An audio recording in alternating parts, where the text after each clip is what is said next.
હવે good morning વિદ્યાર્થી મિત્રો, હવે આપણે જોઈએ કે સમપરિમાણીય વિકલ સમીકરણ કોને કહેવાય.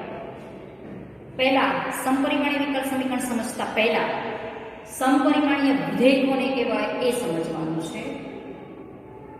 જો f lambda x lambda y lambda ratio n fx y જે લેમ્બડા એ શૂન્યની અંદર કોઈ અચળ સંખ્યા હોય તો વિધેય f x y ને n ઘાત વાળું સમપરિમાણીય વિધેય છે એમ કહેવામાં આવે છે. એક એક્ઝામ્પલ લીધું છે આપણે. સપોઝ fxy કોઈ આવું વિધેય છે. x ને y બે ચલ વિધેય છે. x² + y² x + y આ એક વિધેય. હવે x ની જગ્યાએ લેમ્બડા x મૂકો, y ની જગ્યાએ લેમ્બડા y, અહીંયા પણ x ની જગ્યાએ લેમ્બડા x એટલે લેમ્બડા સ્ક્વેર x², અહીંયા પણ y ની જગ્યાએ લેમ્બડા y એટલે લેમ્બડા સ્ક્વેર y², નીચે પણ એ જ કર્યું છે. x ને y ની જગ્યાએ x ની જગ્યાએ લેમ્બડા x y ની જગ્યાએ લેમ્બડા y લખ્યું છે. ઉપરથી લેમ્બડા સ્ક્વેર કોમન નીકળે છે, નીચેથી લેમ્બડા કોમન નીકળે છે. લેમ્બડા સ્ક્વેર અપોન લેમ્બડા એટલે લેમ્બડાની એક ઘાત કહેવાય અને આ આટલું વધે. તો આ વિધેય આપણું શું હતું? fxy. તો શું લખી શકાય? f lambda x lambda y lambda ratio n ની જગ્યાએ મારી પાસે અહીંયા 1 છે fxy મળે તો આ જે વિધેય છે f એ એક ઘાત વાળું સમપરિમાણીય વિધેય છે તેમ કહેવાય. હવે આની જગ્યાએ ધારો કે મેં એક ક્યુબ લીધો હોત, અહીંયા ક્યુબ લીધો તો lambda cube x cube lambda cube y cube, lambda cube common નીકળે, લેમ્બડા ક્યુબ અપોન લેમ્બડા એટલે લેમ્બડાને 4 બે ઘાત મળે તો કેટલા ઘાત વાળું કહેવાય? બે ઘાત વાળું સમપરિમાણીય વિધેય કહેવાય. તમે કોઈ પણ વિધેયમાં fxy વિધેય x ને y ચલનું હોય અને fxy ધારી લો, પછી એમાં x ની જગ્યાએ લેમ્બડા x મૂકો, y ની જગ્યાએ લેમ્બડા y મૂકી અને સાદુરૂપ આપતા લેમ્બડાની કોઈ ઘાત આવે અને વિધેય આખું એવું મળી જાય તો આ જે લેમ્બડાની ઘાત હોય એને કહેવાય એટલા ઘાત વાળો સમપરિમાણીય વિધેય. આના ઉપરથી MCQ પણ પૂછી શકે આપણને. આ જ વ્યાખ્યાને તમે વિઘાતમાં લેવી હોય તો તમે આ જ વ્યાખ્યા જે છે એને આવી પણ લખી શકો કે જો fxy બરાબર એને x⁴n * 5y/x અથવા તો fxy બરાબર y⁴n 5xy આ કોઈ એક વિધેય છે, નવું મળતું વિધેય સ્વરૂપે લખી શકાય તો fxy ને n ઘાત વાળું સમપરિમાણીય વિધેય કહીએ છીએ. દાખલા તરીકે આ જ એક્ઝામ્પલ લઈએ આપણે. fxy બરાબર x² + y² x + y. હવે જો હું અહીંયા y/x આખું જે અંદર કન્વર્ટ થાય જો y/x આ ફોર્મમાં મારે લાવવું હોય તો અહીંયાથી ઉપરના પદમાંથી x² કોમન કાઢું તો આને શું લખાય? બરાબર. નીચેથી હું કોમન કાઢું x તો શું આવે? આવું આવે.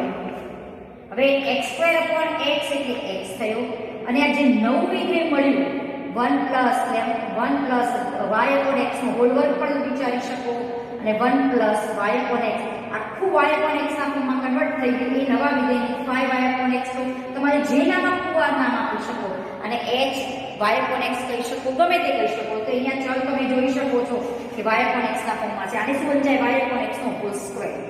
તો આ જે વિધેય છે તો આમાં x ની એક ઘાત મળી n તરીકે એક ઘાત તો પણ તમે આને એક ઘાત વાળું સમપરિમાણીય વિધેય કહી શકો. આ વ્યાખ્યા એપ્લાય કરો અથવા તો આ એપ્લાય કરો. બીજી રીતે જોઈ કહીએ, બીજી વ્યાખ્યા આવી પણ છે કે જો હું ઉપરથી y² કોમન કાઢ્યા y ની ઘાત કોમન કાઢું, ઉપરથી y² કોમન કાઢું અને અંદર જો તમે x/y ના ફોર્મમાં લખી શકતા હોય, લખાય છે જોવા દો. y² ઉપરથી કોમન કાઢું, નીચેથી y કોમન કાઢ્યું. હવે y² / y એટલે y થયો અને આખું આ શેના ફોર્મમાં કહેવાય કે x/y ² + 1 xy + 1. આને તમે એક નવું વિધેય નામ આપો 5x/y ના ફોર્મમાં છે. તો અહીંયા y ની કેટલી ઘાત આવી? n તરીકે એક ઘાત આવી. તો આવા વિધેયને પણ તમે એક ઘાત વાળું સમપરિમાણીય વિધેય કહી શકો. પણ સપોઝ મેં આ વિધેયમાં આવો ચેન્જ કર્યો હોય તો આ સમપરિમાણીય વિધેય કોઈ પણ આવા વિધેયની તો એને કોઈ પણ ઘાત શોધી શકત નહીં. ધારો કે મેં અહીંયા x એની જગ્યાએ ધારો કે મેં y કરી દીધો હોય, y² ની જગ્યાએ સપોઝ મેં y કર્યો હોય તો શું થાય ખબર છે? અહીંયા ધારો કે હું y² કોમન કાઢું તો અહીંયા y નથી એટલે 1/y આવે. તો અહીંયા તમે આને તમે x/y ના ફોર્મમાં સરળતાથી નહીં ફેરવી શકો. બધા જ પદો x/y ના ફોર્મમાં હોવા જરૂરી છે. અહીંયા 1/y આવે. તો આવું વિધેય સમપરિમાણીય વિધેય નથી. આવું વિધેય સમપરિમાણીય વિધેય બનશે નહીં. એટલે તમને કોઈ વખત MCQ માં પૂછે, કોઈ વિધેય આપે અને એમ કે આ કેટલા ઘાત વાળું સમપરિમાણીય વિધેય છે તો xy ચલનું હશે તો તમે આ સરળ રીત તમને પડશે આના કરતા. હવે તમે એમાંથી xy x ની જગ્યાએ લેમ્બડા x અને y ની જગ્યાએ લેમ્બડા y મૂકી અને લેમ્બડાની fx f લેમ્બડા x ની લેમ્બડા y બરાબર લેમ્બડાની કોઈ ઘાત લાવો into fxy લાવો. આ જે ઘાત આવે એ જ આ સમપરિમાણીય વિધેયની ઘાત કહેવાશે. એ જ આ સમપરિમાણીય વિધેયની ઘાત કહેવાશે. હવે આ સમપરિમાણીય વિધેય સમજ્યા પછી સમપરિમાણીય વિકલ સમીકરણ લેવાનું છે કે જે વિકલ સમીકરણની સમઘાત જે છે આપણી આ સમપરિમાણીય વિધેયની ઘાત જો શૂન્ય હોય તો તેવા વિકલ સમીકરણને સમપરિમાણીય વિકલ સમીકરણ કહે છે.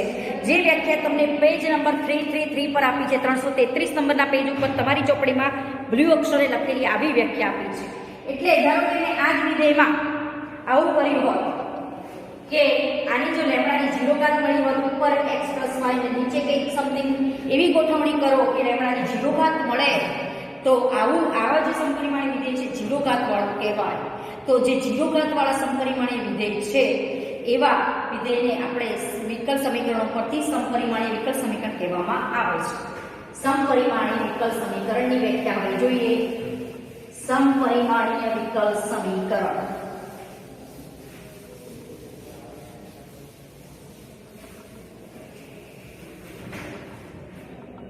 સમપરિમાણ વિકલ સમીકરણ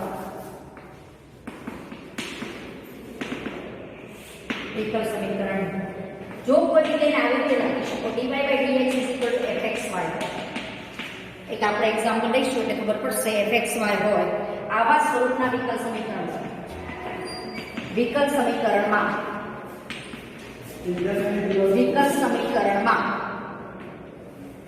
fxy એ શૂન્ય ઘાત વાળું સમપરિમાણીય વિધેય હોય. fxy એ શૂન્ય ઘાત વાળું સમપરિમાણીય વિધેય હોય તો આવું જે વિકલ સમીકરણ છે એને સમપરિમાણીય વિકલ સમીકરણ કહેવામાં આવે છે. તો તેને સમપરિમાણ વિકલ સમીકરણ કહે છે. વિકલ સમીકરણ કહે છે. એટલે એક એક્ઝામ્પલ લઈએ કે કોઈ વિકલ સમીકરણ હોય એમાંથી જે સમપરિમાણીય વિધેયની ઘાત જો શૂન્ય બનતી હોય તો તેવા વિકલ સમીકરણને આપણે સમપરિમાણીય વિકલ સમીકરણ તરીકે લઈએ છીએ. હવે અને આવા દાખલામાં આપણે જે ઘાત છે x upon y v આદેશ લેતા હોઈએ છીએ અથવા તો y upon x બરાબર પણ v આદેશ લેતા હોઈએ છીએ. એનો મતલબ થયો કે દાખલા તરીકે મને કોઈ વિધેય આવું આપ્યું છે dy/dx is equal to x plus 2y upon x minus 1. ધારો કે આપણને આવું કોઈ વિધેય આપ્યું છે. હવે આ એક વિકલ સમીકરણ છે એ આપણને ખબર છે. જો આ વિકલ સમીકરણમાંથી સમપરિમાણીય વિધેયની ઘાત શૂન્ય હોય તો આવા વિકલ સમીકરણને તમે સમપરિમાણીય વિકલ સમીકરણ કહી શકો છો. એટલે આપણે વ્યાખ્યા શું હતી dy/dx બરાબર fxy ફોર્મમાં પહેલા ગોઠવવાનું. ધારો કે તમને અહીંયા x y અહીંયા ગુણાકારમાં આપ્યો હોય તો તમારે એને ભાગાકારમાં લઈ જવાનું. dy/dx ને કરતા કરવાનું. આવું કંઈક વિધેય આવવું જોઈએ તમારી પાસે. પછી આ જે fxy તમારો આ fxy બનશે. હવે આની ઘાત નક્કી કરવાની છે. આ સમપરિમાણીય વિધેયની ઘાત કેટલી છે એ નક્કી કરવાની. જો સમપરિમાણીય વિધેયની ઘાત શૂન્ય હોય તો જ તેવા વિકલ સમીકરણને સમપરિમાણીય વિકલ સમીકરણ કહેવાય. તો અહીંયા fxy બરાબર આપણી પાસે આ છે. x ની જગ્યાએ લેમ્બડા x મૂકો, y ની જગ્યાએ લેમ્બડા y મૂકો. x ની જગ્યાએ લેમ્બડા x ને y ની જગ્યાએ lambda y, lambda x minus lambda y. ઉપરથી લેમ્બડા કોમન કાઢો, નીચેથી લેમ્બડા કોમન કાઢો એટલે x plus 2y upon lambda x minus y. તો આ લેમ્બડા ઉડી જશે કે લેમ્બડાની શૂન્ય ઘાત કહેવાય. તો આ કયા ફોર્મમાં ફેરવાઈ ગયું? Lambda = 0 into fxy. આ આપણું fxy વિધેય છે. એટલે આ જે સમપરિમાણીય વિધેય છે એની ઘાત શૂન્ય થઈ એટલે આ સમપરિમાણીય વિકલ સમીકરણ કહેવાશે. બરોબર? ટૂંકમાં તમે ગમે તેવું વિકલ સમીકરણ તો આટલું જોવાનું. ધારો કે આ સમીકરણને મેં આ રીતે વિચાર્યું હોત, ઉપરથી મેં સપોઝ x કોમન કાઢ્યું હોત અને ટૂંકમાં તમારે આમ જ વિચારવાનું છે નીચેથી x કોમન કાઢ્યો હોત x ઉડી જાય અને આખું y પણ x ના ફોર્મમાં ફેરવાઈ જાય વિધેય, તો એવા વિધેયને તમે સમપરિમાણીય વિધેય છે એવું કહી શકો. એટલે જે સમપરિમાણીય વિધેયની ઘાત શૂન્ય હોય તેવા જ સમપરિમાણીય વિધેયને આપણે સમપરિમાણીય વિકલ સમીકરણ કહીશું. તો આની ઘાત આને 5y upon x ના ફોર્મમાં ફેરવી શકે અને અહીંયા x ની ઘાત જોવા જઈએ તો 0 બીજી વ્યાખ્યા અનુસાર n તરીકે 0 છે, એટલે એ જો સમપરિમાણીય વિધેયની ઘાત શૂન્ય હોય તો એ સમપરિમાણીય વિકલ સમીકરણ બને છે. તો તમે ટૂંકમાં આટલું જ યાદ રાખવાનું, કોઈ વિધેય જોવાનું, કોઈ વસ્તુ કોમન કાઢો, x કોમન કાઢો યા y કોમન કાઢો. જો હું x કોમન કાઢું તો અંદરનું વિધેય મારું y upon x ના ફોર્મમાં બધું જ ગોઠવાવું જોઈએ અને આ જે ઘાત છે મારી શૂન્ય થવી જોઈએ. અથવા તો હું આમાંથી ઉપરથી y કોમન કાઢું તો x upon y plus 2 x upon y minus 1. જો હું આમાંથી y કોમન કાઢ્યા હોત અહીંયાથી તો મારી પાસે શું થાત? અહીંયા જુઓ, y કોમન કાઢું તો અહીંયા આપણી પાસે આવું વધે છે,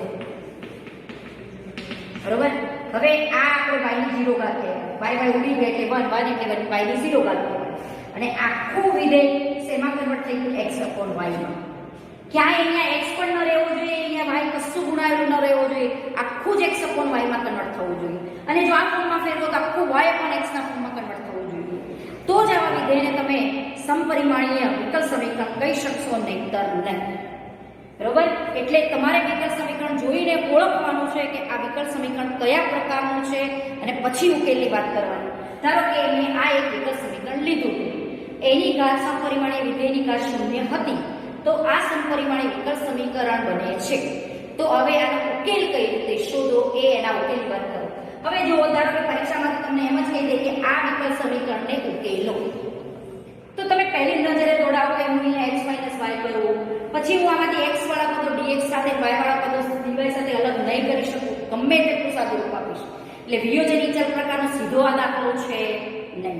પછી બીજું એક વિચારવાનું કે આ દાખલો વિકલ સમીકરણ સમપરિમાણીય વિકલ સમીકરણનો તો નથી ને, તો તમારે કોમન કાઢી જોવાના. ઉપરથી ધારો કે મેં x કોમન કાઢ્યું, નીચેથી x કોમન કાઢ્યું, તો આખું વિધેય y upon x માં કન્વર્ટ થાય છે, એક નજર દોડાઈ દેવાની. જો એવું થતું હોય તો આ સમપરિમાણીય વિકલ સમીકરણ, અથવા તો x upon y ના ફોર્મમાં ફેરવાતું હોય તો પણ આ સમપરિમાણીય વિકલ સમીકરણ નક્કી થઈ ગયું. અને નક્કી થયા પછી તમે y upon x જો આવતું હોય તો y upon x બરાબર v આદેશ લો, અથવા x upon y ના ફોર્મમાં આખું વિધેય કન્વર્ટ થતું હોય તો તમે એમાં x upon y v આદેશ લો. હવે આ જ વિકલ સમીકરણનો હું ઉકેલ શોધું. ઉકેલ કઈ રીતે શોધાય છે એની વાત કરીએ. આ થઈ ગયું શૂન્યતા પર લખવાનું. આપેલ વિકલ સમીકરણ એમાં સમપરિમાણીય વિધેયની ઘાત શૂન્ય હોવાથી આ વિકલ સમીકરણને સમપરિમાણીય વિકલ સમીકરણ કહેવામાં આવે છે. હવે આને આપણે ઉકેલીશું. ઉકેલ શોધવા માટે તો આપણે એ જ ટેકનિકનો યુઝ કરવો પડશે. ઉપરથી x કોમન કાઢો એટલે 1 + 2 ઇન્ટુ y upon x. ઉપરથી x કોમન કાઢ્યો છે, નીચેથી x કોમન કાઢો એટલે આ ફોર્મમાં ફેરવી છે, x ઉડી ગયા.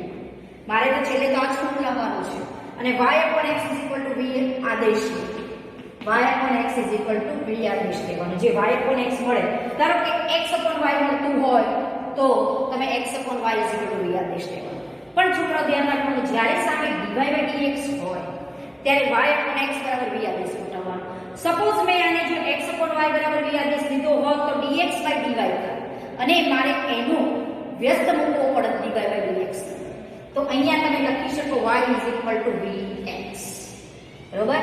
તો બંને બાજુ dx ના સાપેક્ષ વિકલન કરો. dy/dx ની કિંમત મારે મૂકવી છે v m નો m, x નું વિકલન 1 પ્લસ x m નો m, v નું વિકલન dv/dx. એટલે dy/dx ની જગ્યાએ આપણે મૂકી શકીશું v પ્લસ x dv/dx અને અહીંયા પણ આપણે v મૂકી શકીશું. એટલે આખું વિધેય તમારો v અને x માં કન્વર્ટ થઈ ગયું. હવે જોવાનું કે આમાંથી v વાળા પદો dv સાથે અને x વાળા પદો dx સાથે અલગ કરી શકાય. એટલે પાછળથી દાખલો વિયોજનીય ચલ પ્રકારનો બની જાય છે. હવે આપણે થોડું સાદું રૂપ ગોઠવીએ. આની મેં કિંમત અહીંયા મૂકી છે ખાલી, એટલે તમે અહીંયા લખી દેજો y upon x બરાબર v. એટલે અહીંયા આદેશ લીધો છે આપણે y upon x બરાબર v, એટલે y vx. therefore dy/dx v plus x dv/dx. આ મેં મૂકી દીધું. હવે મારે એક કામ કરવાનું કે આમાંથી જે v છે એ સામે લઈ જાઓ તો શું મળે છે? x dv/dx બરાબર 1 + 2v upon 1 - v - v.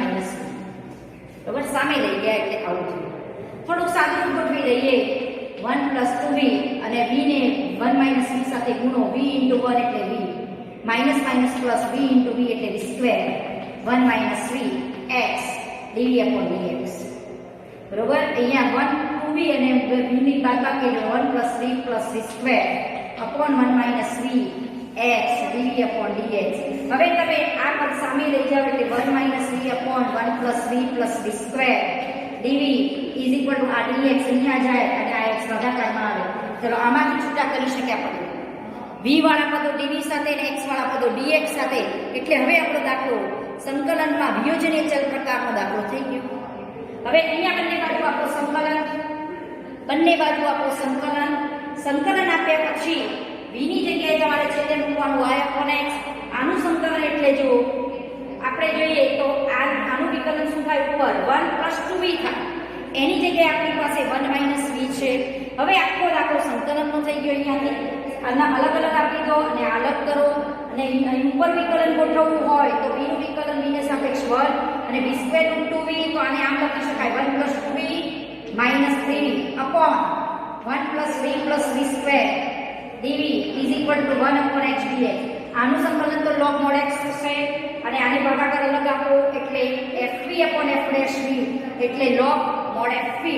અને આ અલગ અલગ આપો પછી આની ગોઠવણી સંકલન પ્રકારે કરી દેવાની. આ જ તમારું ઉદાહરણ છે. આ જ તમારું ઉદાહરણ 15 માં આખો દાખલો તમને અહીંયા ગણીને આપેલો છે. એટલે તમે ત્યાંથી તમારો સંકલનનો દાખલો બને છે તો એ તમારે ત્યાંથી કરી દેવો. બરોબર, એ દાખલો તમે ત્યાંથી સંકલનમાં ગોઠવી અને કરી શકશો. બરોબર, 3v - 1 ને જે પદ ગોઠવવા હોય તો અહીંયા તમે ગોઠવી શકશો. બરોબર, એ રીતે તમે આખો અહીંયા દાખલો પૂર્ણ કરી શકશો. એ તમે જાતે અહીંયાથી કરજો. હવે આ ટાઈપના દાખલા સ્વાધ્યાયમાં પણ આપણી પાસે છે. 9.5 એટલે સમપરિમાણીય વિકલ સમીકરણ આધારિત આખું ચેપ્ટર છે. અને ઉદાહરણ 16 પણ તમે એ રીતે જોઈ લેજો કે એ પણ સમપરિમાણીય વિકલ સમીકરણ છે. ઉદાહરણ 17 માં ખાલી હિન્ટ આપી દઉં કારણ કે એ પાછળથી સંકલનનો દાખલો જ બની જાય છે. 2 * y * e⁻x/y dx plus y minus 2x * e⁻x/y dy = 0. હવે તમે અહીંયા જોઈ શકો છો, જુઓ કે ઉપર e ની ઘાત કેવી આવી? x/y. તો હંમેશા x/y = v આદેશ જ ગોઠવવાનો. x/y જો હું v આદેશ ગોઠવું, x/y = v, તો x = vy, તો હું આનું y ના સાપેક્ષ વિકલન કરી શકું. dx/dy સામે vy આવે છે. બરોબર, vm નો m, y નું વિકલન 1 y ના સાપેક્ષ, પછી ym નો m, v નું વિકલન y ના સાપેક્ષ dv/dy. તો હું આમાંથી શું કરીશ? dx/dy કરીશ. આ પદ સામે લઈ જાઓ એટલે 2y e⁻x/y dx બરાબર -y this આખું પદ સામે મૂકી દો. અને આ જે છે એને ભાગાકારમાં લાવો. હંમેશા એટલું ધ્યાન રાખો કે x/y જો v આદેશ લેતા હોય તો dx/dy ની કિંમત મૂકવાની થશે. અને y/x બરાબર v આદેશ લેતા હોય, ધારો કે y/x બરાબર v આદેશ લીધો હોય તો dx/dy ની વેલ્યુ થાય. પણ અહીંયા હું એક જ આદેશ ગોઠવી શકું છું, x/y v. તો અહીંયાથી dx/dy અને આ પદ તમે માઈનસ નિશાની અંદર આપો એટલે 2x e⁻x/y minus minus plus 1 અને આ પદ નીચે આવે 2y e⁻x/y. બરોબર, હવે તમે જોઈ શકો છો કે ઉપરથી જો હું y કોમન કાઢું તો x/y e⁻x/y -1 નીચેથી y ઉડી ગયું એટલે આખું વિધેય જો કે x/y ના ફોર્મમાં કન્વર્ટ થઈ ગયું. હવે x/y ની જગ્યાએ હું મૂકી દઈશ v. બરોબર, x/y ની જગ્યાએ v મૂકી દઈશ એટલે dx/dy ની જગ્યાએ v y dv/dy. એટલે આખું વિધેય v અને y ચલમાં કન્વર્ટ થઈ ગયું. v વાળા પદો dv સાથે અને y વાળા પદો dy સાથે અલગ કરી અને આગળનો દાખલો સંકલનનો વિયોજનીય ચલ પ્રકારનો દાખલો થાય. આ v ને સામે લઈ જાઓ તો શું થાય? -v. બરોબર, એટલે શું થશે? 2v e⁻v -1 અને અહીંયા થશે v * 2 * e⁻v માઇનસ પ્લસ ઉડી જશે એટલે આટલું રહેશે તમારી પાસે. બરોબર. આનું સાદુરૂપ આપતા આ પદ આટલું વધે. અહીંયા લઈ જાઓ ભાગાકારમાં લસા આવશે. હવે આ પદ અહીંયા લઈ જાઓ 2 × બરાબર માઈનસ નિશાની અહીંયા મૂકી રાખો ડીવાય સામે y ભાગાકાર. હવે કરો બંને બાજુ સંકલન. એટલે થઈ ગયો હવે દાખલો તમારો સંકલનનો. અહીંયા e નું સંકલન e 1/y નું સંકલન log mod y plus c. બરોબર. હવે y ની જગ્યાએ v ની જગ્યાએ x/y જે આદેશ દીધો તે પાછો મૂકો એટલે આપણે જવાબ આપેલ વિકલ સમીકરણનો આ ઉકેલ થશે. એટલે વિકલ સમીકરણ તમે અહીંયા dx/y dx/dy જુઓ.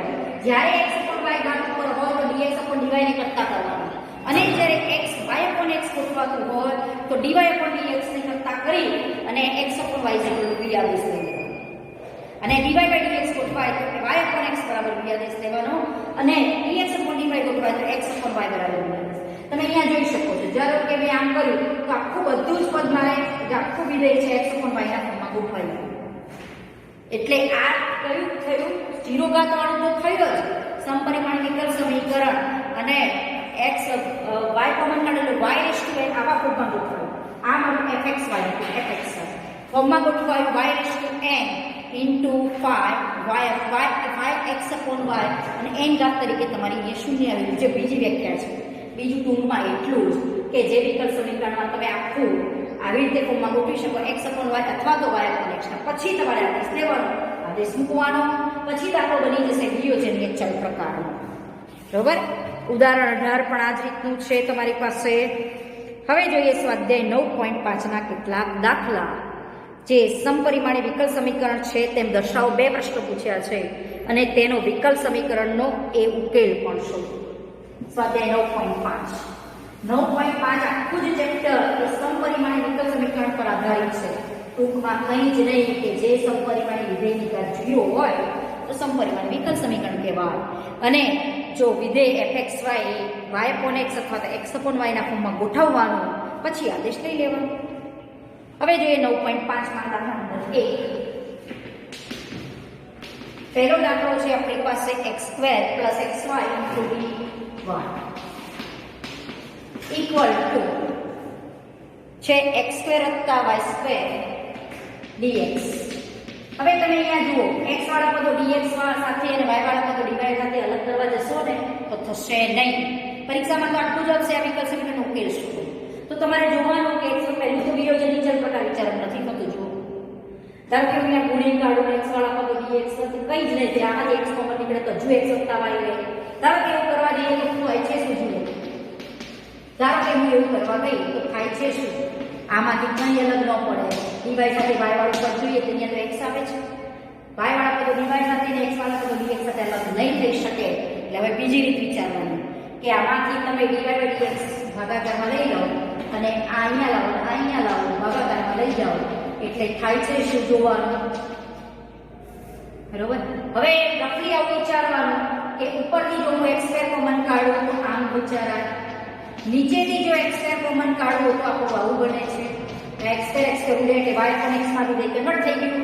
એટલે આ સમપરિમાણીય વિકલ સમીકરણ તો છે જ અને 0 ઘાત વાળું છે. હવે આપણે અહીંયા 2 પ્રશ્નો પૂછ્યા છે કે આ સમપરિમાણીય વિકલ સમીકરણ છે તેમ દર્શાવો. જો સમપરિમાણીય વિધેયની ઘાત 0 હોય તો જ એ સમપરિમાણીય વિકલ સમીકરણ કહેવાય.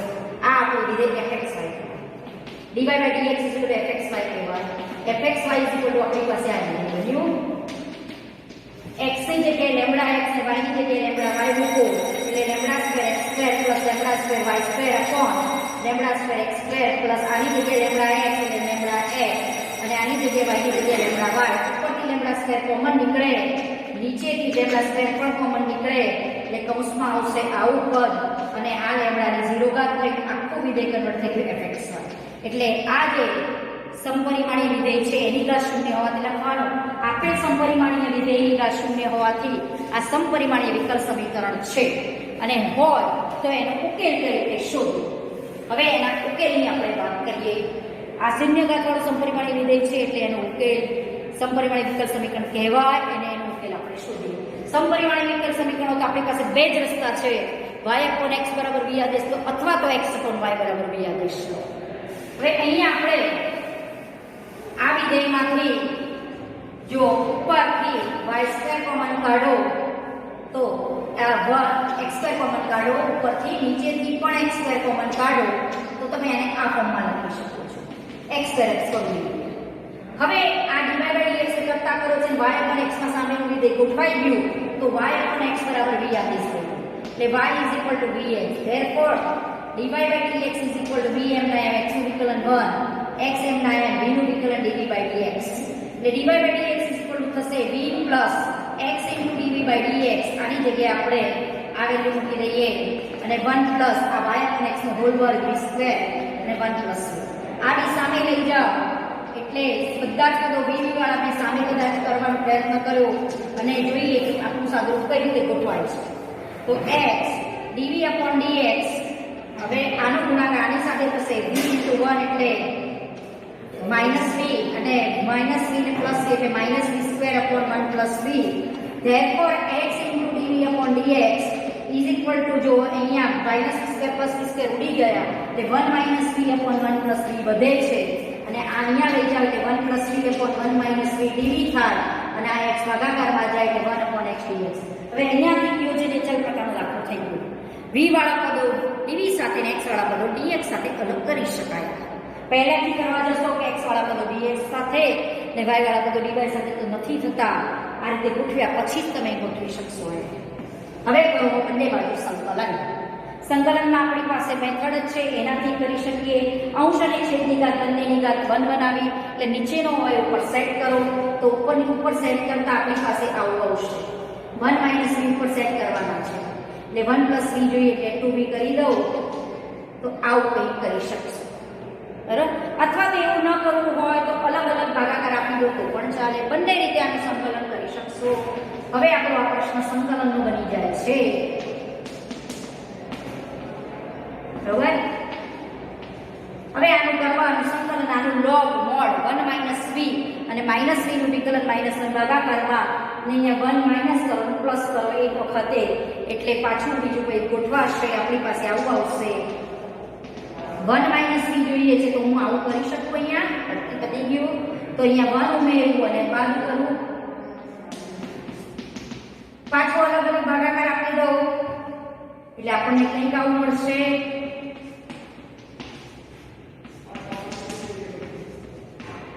અલગ અલગ ભાગાકાર આપો એટલે 1 - 3dv બરાબર 1 upon x dx હવે આનું સંકલન log mod 1 - v અને -v નું વિકલન -1 ભાગાકારમાં આવે અહીંયા લઈ લઈએ 1 નું v ની સાપેક્ષ સંકલન v માઈનસ પ્લસ સંકલન 1 upon 1 - v એટલે log mod 1 - v બરોબર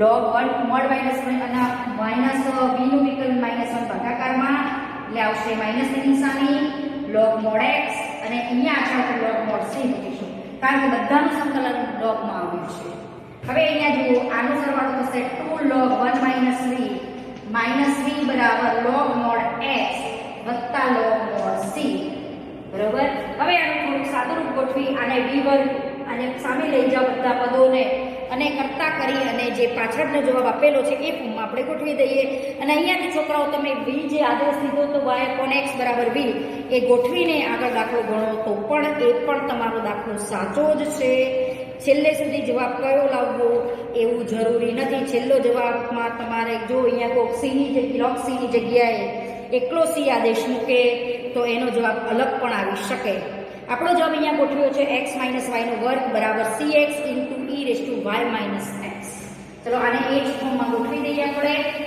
હવે અહીંયા આ હું સામે લઈ જાઉં આ log x તો છે જ આ બધા પદો સામે લઈ જાઉં એટલે આ પદ માઈનસ વાળું પદ સામે જાય log mod x plus 2 log 1 - v બરોબર અને આ પ્લસ તમે મેં અહીંયા log mod c આદેશ ચલો તમે અહીંયા પણ મૂકી શકો ગમે ત્યાં મૂકી શકો બરાબર -log mod c બરાબર આ ખાલી સામે લાવે બીજા બધો પદો એક બાજુ કરી દીધા હવે આ જે દાખલા નિયમ પ્રમાણે આ વાત ઉપર ચડશે તમે આને ઉપર મૂકી શકશો v ની જગ્યાએ આપણે મૂકી દઈએ y upon x જે આદેશ લીધો તો એ પાછો મૂકી દો v ની જગ્યાએ y upon x v ની જગ્યાએ y upon x બરોબર હવે હવે આ આવશે આપણી પાસે 2 log આ x minus y upon x અને આ ઘાત ઉપર ચડાવો એટલે 2.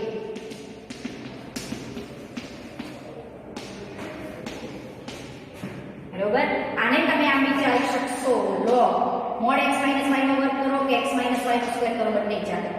log માં ભાગાકાર આ x minus y નો હોલ વર્ગ અપોન x નો સ્ક્વેર એટલે માઇનસ log x સ્ક્વેર લખી શકીએ અને log mod x. બરોબર, આ બે ઘાત આગળ લો અને એ પ્રમાણે આપણે પદ ગોઠવી શકીએ.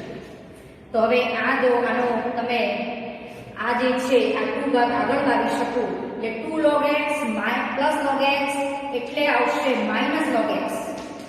આને તમે આમ વિચારી શકશો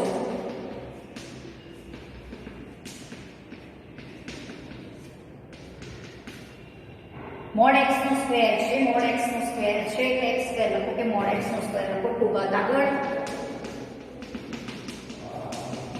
હવે જો આ બેનો સરવાળો થાય તો શું આવશે log mod x બરોબર plus y upon x is equal to minus log mod c. હવે અહીંયા log આને તમે લખી શકશો x upon y નો સ્ક્વેર અને આપણો લસા આવે છે અહીંયા x અહીંયા લસા આવે છે પાછળનો જવાબ તમારે આ ફોર્મમાં ગોઠવેલો છે y upon x minus y નો વર્ગ x minus y નો સ્ક્વેર equal to તમે આપણો જવાબ લખો તો પણ ચાલે cx into e raised to minus y upon x આવા ફોર્મમાં ગોઠવેલો છે. એવા ફોર્મમાં પણ આપણે અહીંયા જવાબ લાવી શકશું. હવે અહીંયા જો આ લોગમાં બાદબાકી એટલે થાય ભાગાકાર.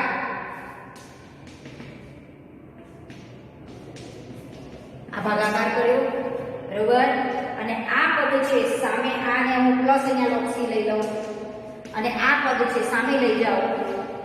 હવે આ લોગમાં સરવાળો એટલે થાય ગુણાકાર એટલે અહીંયા આપણે લખી શકશું આને